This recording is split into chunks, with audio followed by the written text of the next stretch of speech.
come to our attention that there was an event a couple of days ago in North Carolina called the Black Voters Matter Freedom Fest. And this was a gathering of conservatives, conservative black people, conservative white people, Republican candidates, and they were selling shirts that look a lot like our shirt. In fact, look exactly like our shirts, except for the missing website that we have at the bottom of our shirt. When folks stoop to these kinds of tactics, That's right. when they steal your name, when they steal your property, what they're really doing is they're showing that they're desperate.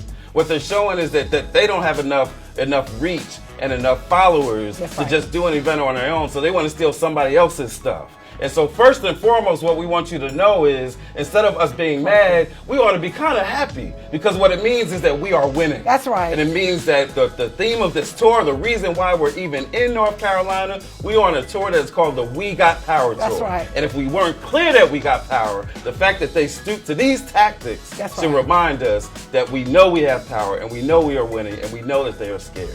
That's right. And what we know is from 2016, there were millions of black Americans that were selected and targeted to be able to get these messages, these false messages for bots. To create a form of voter suppression is to create this environment of fear and chaos and confusion. And so it's really important right now that we be ye ready, that we have to be aware of our surroundings. We have to be aware of the messages, because there is a targeted effort to send messages in our community to sway us, to send messages in our community for us to get confused, to create chaos. It ain't new though. This ain't new to us. We saw this in the 60s. We saw this in the 80s. We've seen this even from Black Lives Matter. And what we've got to do, y'all, is remain diligent. This is the moment right now. What we say is, when they go low, we go hard. When they go low, we go to the polls. We've got to use our power, really, and show them that to go to stoop to this level where you lack integrity,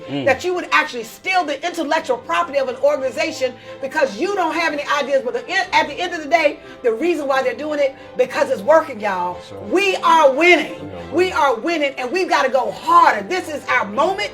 There's going to be a transformation in this country, and if it is to happen, we have to make it happen. And when people come in our community and try to create discord and confusion, we've got to be even that much more committed to showing them and holding them accountable and teaching them a lesson. So we're using this right here as fuel for the fire. That at the end of the day, they're not dissuading us. At the end of the day, we're even further committed to supporting our partners, working with you. And we want to thank all of our partners right now for all of the hard work that they are doing. We have over 30 partners across the state of North Carolina, and those partners are trusted resources within their communities. They know their communities. They live in the communities. Right. They work within those communities. We're still here. We got power, and we're not going anywhere.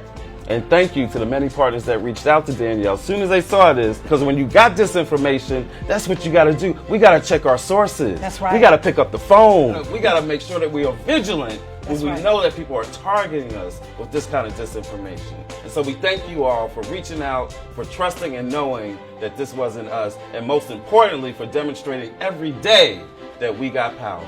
Come on, y'all, let's take North Carolina.